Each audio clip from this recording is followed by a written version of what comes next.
Hello everybody and welcome back to week number 11 in the 2017 college football season and my predictions. Of course, as always, we will start off with recaps of my predictions from last week. Week number 10, I had 10 games that I picked. I went 5-5 in those games. So let's just run right through them in the order that I predicted them last week. We started with number 7 Penn State on the road against number 24 Michigan State. Penn State was a 9-point favorite. I picked Penn State to win, as did, pretty much everybody.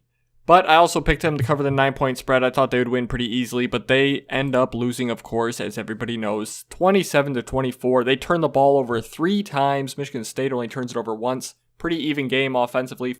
474 yards for Michigan State, 466 for Penn State. Back and forth game, it was 14-14 at the end of the half. Each team exchanged touchdowns to get to that score. Michigan State takes a quick lead in the third quarter to go up 21-14.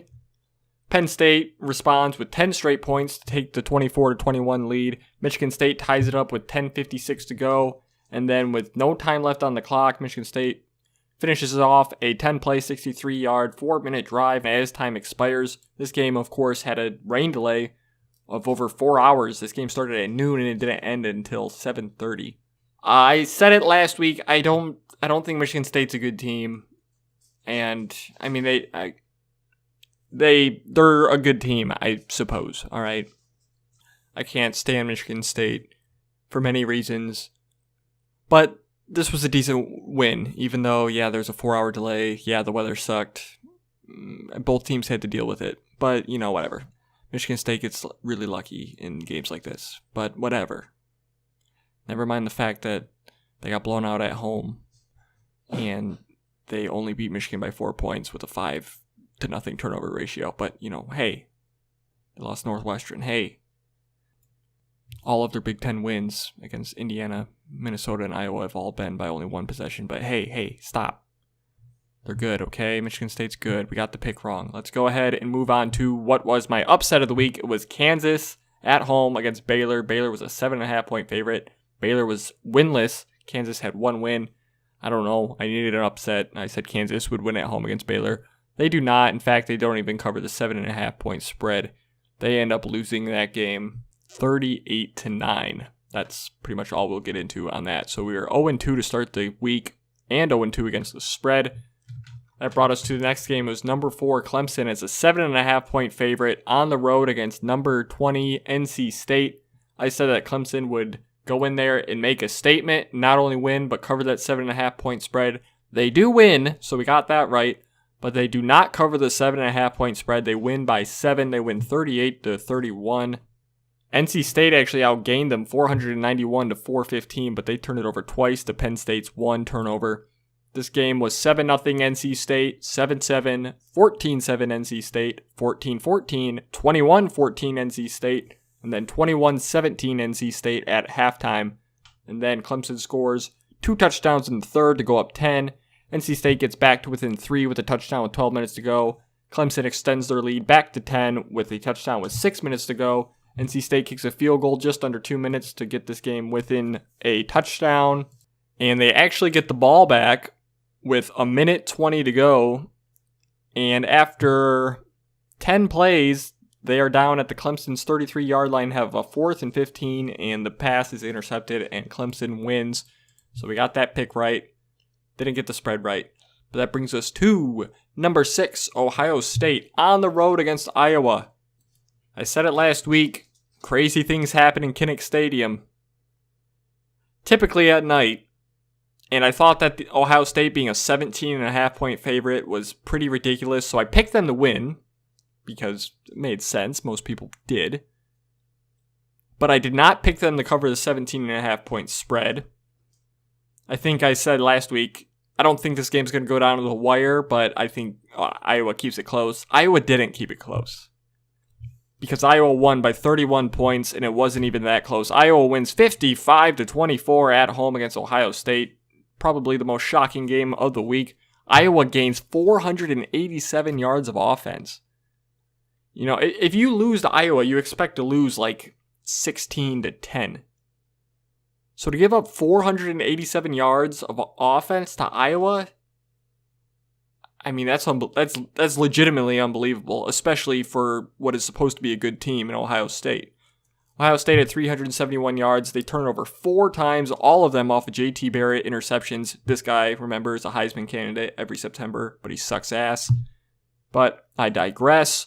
This game was actually tied halfway through the second quarter before Iowa scores a touchdown to go up 24-17. They get the ball back off of a interception and add another touchdown in 3 plays to go up 31-17 at half.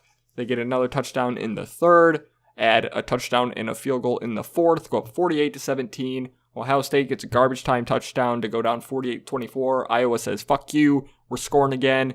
They score to make it 55-24. That was the final. September Heisman candidate for the last 9 years. J.T. Barrett goes 18 for 34, 208 yards, 3 touchdowns, 4 interceptions. Got outplayed badly by Nathan Stanley, who goes 20 for 31, 226 yards, 5 touchdowns, 0 interceptions. Oh, but J.T. Barrett did have 63 yards rushing on 14 carries, which is what? An average a little over 3. Good job. Anyway, I digress. We got the pick wrong, got the spread right, which brings us to Iowa State, number 15, on the road against unranked West Virginia. West Virginia was a 2.5-point favorite. I took West Virginia to win and cover that 2.5-point spread just because that's so tiny. And they do. They win 20-16, so got the pick right and the spread right. West Virginia outgains Iowa State 524-350. Each team turns it over once. Each team had 23 first downs. This game was actually 20-0 West Virginia halfway through the second quarter. Iowa State did a good job fighting back. They got it to within 20-16 with 7 minutes to go in the game and actually got the ball back once, but were unable to go down the field and score to take the lead. So pick right, spread right. That brings us to number 21, Stanford, on the road against number 25, Washington State. I took Stanford. I figured Washington State might just, fold it in after their loss against Arizona. Bad loss, but they, credit to them. They come back home and they play a good game against Stanford. They win 24-21. They outgain them 430-198. Stanford's offense was atrocious. Washington State had 25 first downs. Stanford only had 9.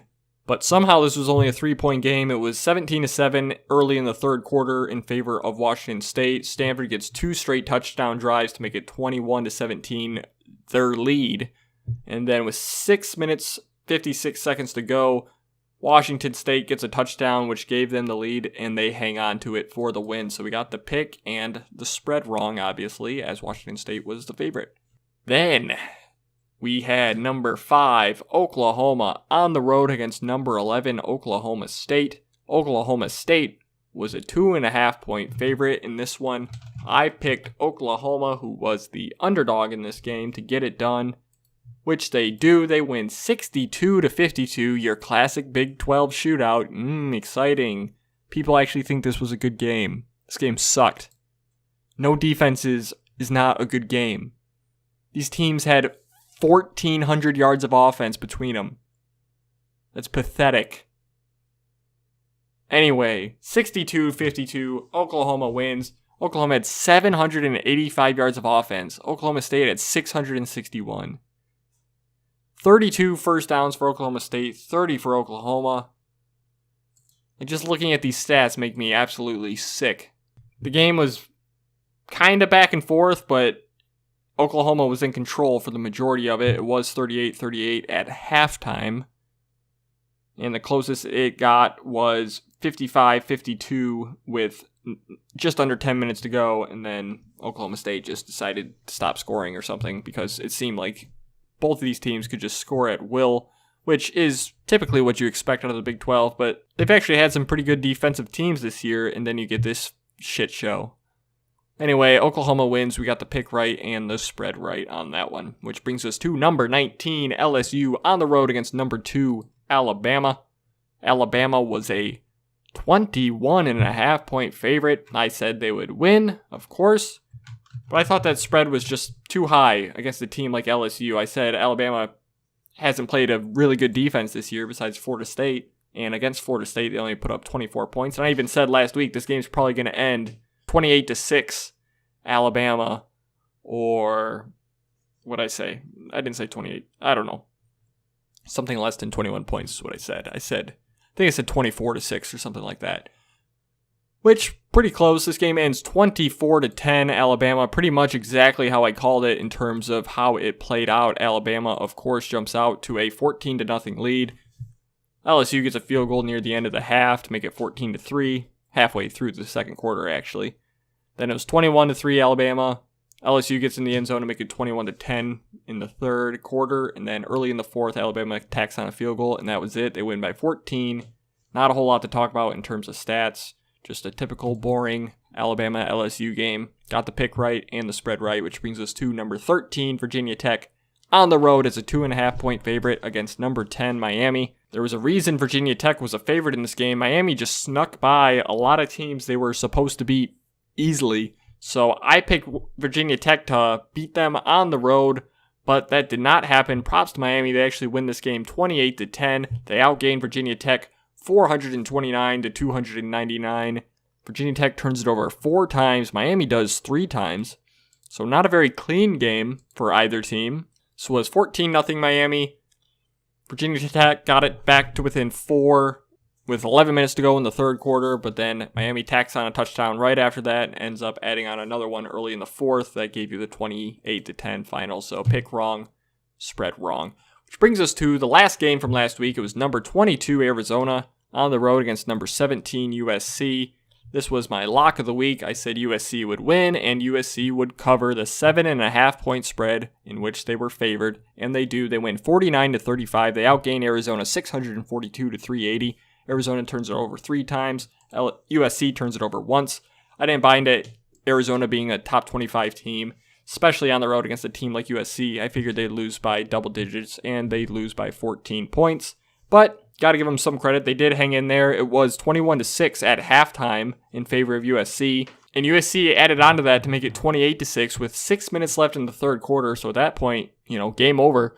But Arizona puts back-to-back touchdown drives up to make it a one-score game, 28-20.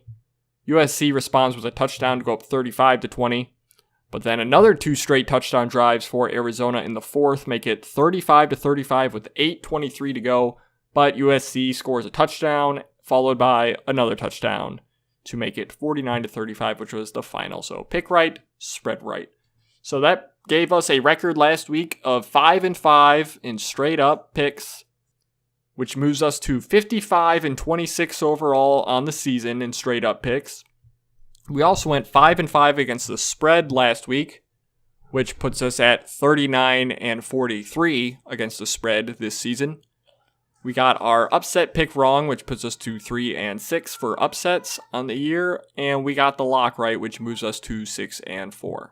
And now, week 11, we have 9 games this week. So 10 last week, 9 this week. Another pretty good schedule for college football. 7 of these 9 games are top 25 matchups. So there will surely be some playoff shakeups this week, or at least ranking shakeups. And we start this week in the Big 12. It is number 15, Oklahoma State. They are a 4.5-point road favorite against number 21, Iowa State. Iowa State, pretty good after beating Oklahoma. And then I think it was back to reality. Although they did beat TCU, it was back to reality last week on the road against West Virginia. It just felt like it's Iowa State, You really expect them to finish with 9, 10, 8 wins. I mean, that's like a really good season for Iowa State. So they're back home, though, coming off of a loss. Oklahoma State obviously coming off of that shootout against Oklahoma. So I could definitely see this game going either way. But when in doubt, go with what is tried and true, and that is Iowa State just not being able to get it done. So give me Oklahoma State on the road to beat Iowa State and cover that 4.5-point spread. Then we go to the Big 10. It is number 12, Michigan State on the road against number 13, Ohio State. Ohio State is a 15.5-point favorite coming off of that shellacking on the road against Iowa. Michigan State obviously coming off of that big upset at home over Penn State. I understand why Ohio State's a big favorite. Obviously, Vegas sees what I see, and that Michigan State's not that good, despite their good win over Penn State. Their one good win. They don't have another good win. Because if Michigan's not ranked, which I think is, yes, I'm a Michigan fan, but like really, Michigan's not ranked over LSU, who has 3 losses, one of them to Troy. Michigan's not ranked over Northwestern, who has 3 losses, one of them to Duke, where they lost 41-17. But Michigan's unranked because they had a bad loss got blown out by Penn State. Not really a bad loss though, but they were a big underdog. And then they lost by 4 in a game they turned the ball over 5-0. Ended up taking care of pretty much everybody else. But I digress. I don't think Michigan State's that good. But I've been saying it, Ohio State's not that good, especially in the secondary. They were lucky to play 5 straight cupcakes after that Oklahoma game. Then they ran into trouble against Penn State. And then obviously ran into a lot of trouble against Iowa. So Michigan State, with Brian Lewerke, should actually be able to have some success against Ohio State's defense. And they'll put up some points. So I'm going with Ohio State. They're going to be angry coming off a loss. I think I read somewhere Urban Meyer's never lost 2 games in a row, which is crazy. But yeah, at home, coming off a loss, I think Ohio State's a better team. I think they will beat Michigan State, but I think Michigan State will keep it close. I think this 15.5 point spread's a little ridiculous, so I'm going to go with Ohio State to win, but Michigan State to cover. Then we have number 20 Iowa staying in the Big Ten on the road against number 6 Wisconsin. Wisconsin finally gets a ranked team to play. Yippee for them. Of course, Iowa's coming off of that huge win over Ohio State at home. Wisconsin coming off of yet another boring game. They blew out Indiana 45-17 on the road. I'm really not sure what to think of this game. Wisconsin's a 12.5 point favorite, by the way. Iowa is 6-3. They lost in overtime to Northwestern. They lost by 7 on the road against Michigan State. And they lost by 2 points at home against Penn State earlier in the year. And they're coming off of probably their best win, I would guess, in maybe ever. They beat a top 10 Ohio State team by 31 points. I mean, that's impressive. Wisconsin, obviously, the narrative is they haven't played anybody, but they've basically destroyed everybody they've played. So they're at home against the top 20 team, finally have a team with a pulse coming that they can beat and say, hey, look, we're good. Rivalry game.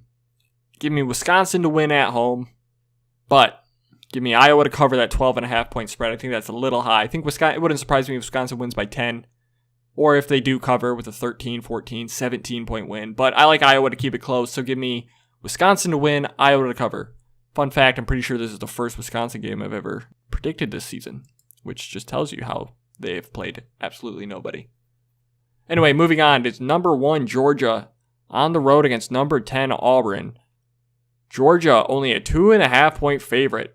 Now, I'll tell you what, I did not know until I was looking for the games to pick in this video that Georgia was playing somebody like Auburn to close out the season. I don't really follow SEC. Of course, I watch all the big games of college football, and I'll be watching this. But I didn't know Georgia's schedule off the top of my head.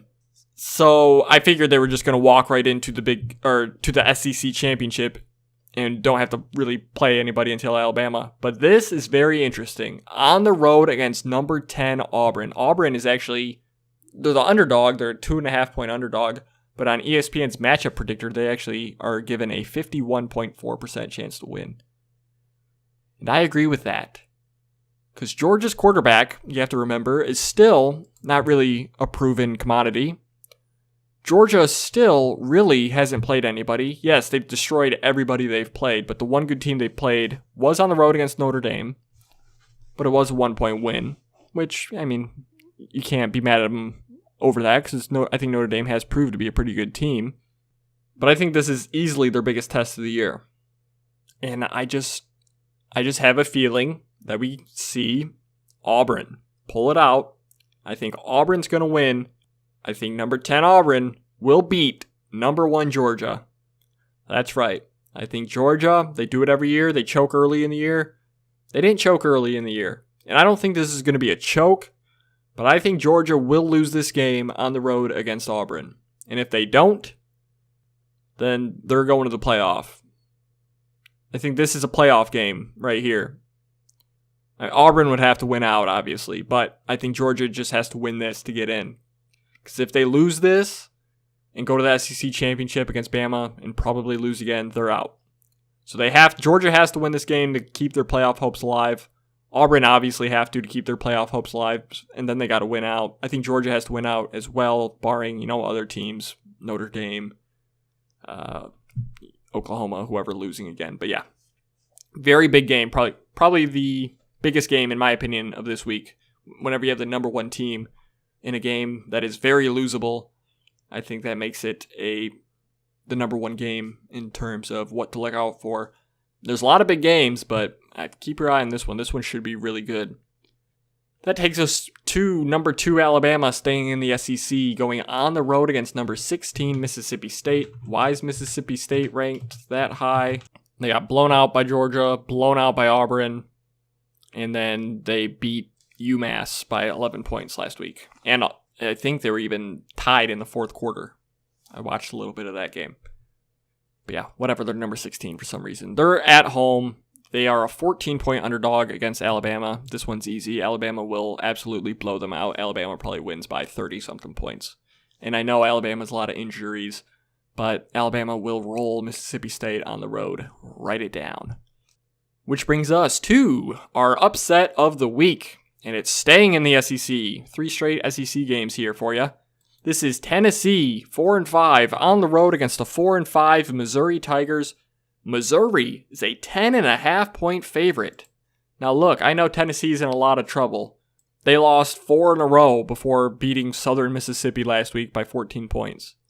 And speaking of UMass, they only beat them by 4 points. Otherwise, they would have probably lost 7 in a row. 6 in a row, sorry.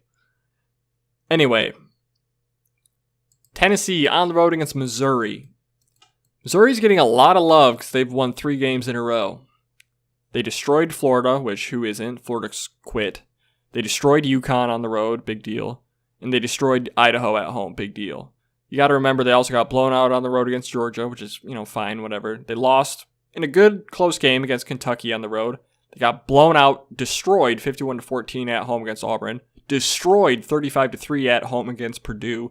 Destroyed 31-13 at home against South Carolina. I think Tennessee's too good of a team. I don't think they're going to come back and impress anybody. Their coach is gone. They're in the same boat as Florida, but I think they haven't quite quit like Florida has obviously quit this season. So I think Tennessee is going to go into Missouri. I think they'll show up, and I think that they pull out the win as a 10.5-point underdog on the road against Missouri. So that's my upset of the week, Tennessee over Missouri. Then we go back to the Big 12. It is number 6 TCU in Oklahoma taking on number 5 Oklahoma. Oklahoma is a 6.5-point favorite. Extremely interesting game here. TCU coming off of a 24-7 win against Texas. Obviously a huge game in the Big 12. Huge game for playoff implications as well. And perhaps a potential preview of the Big 12 championship game.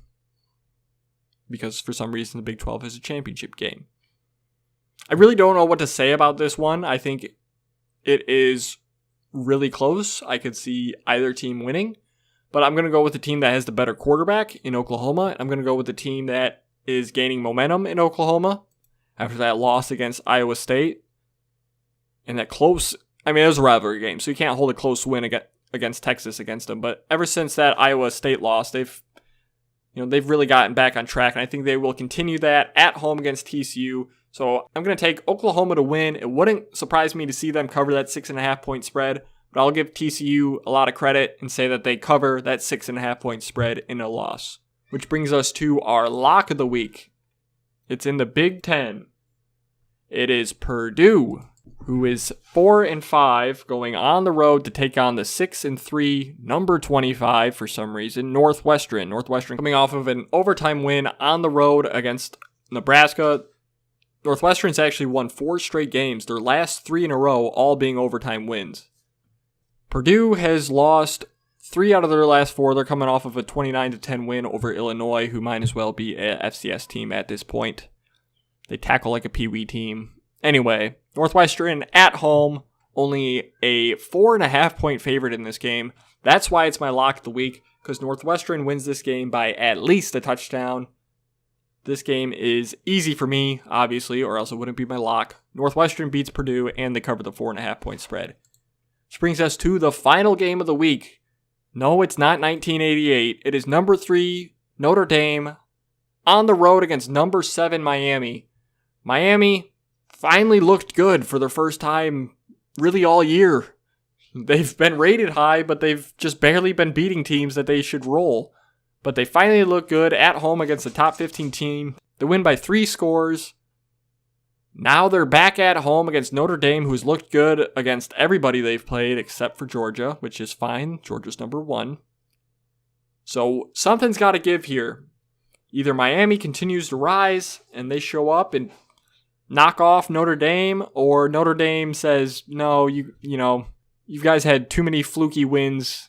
We'll put you in our place. I think the latter is more likely to happen, so I have Notre Dame going on the road as a 3.5 point favorite, winning and covering that spread in a win over Miami.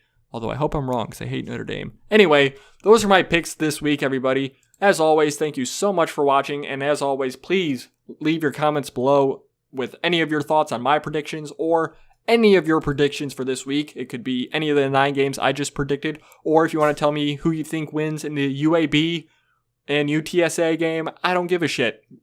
Go wild in the comments. And as always, be sure to subscribe for next week where we break down all these games I just predicted and, of course, predict all the big games next week in college football. Thank you, everybody, for watching, and goodbye.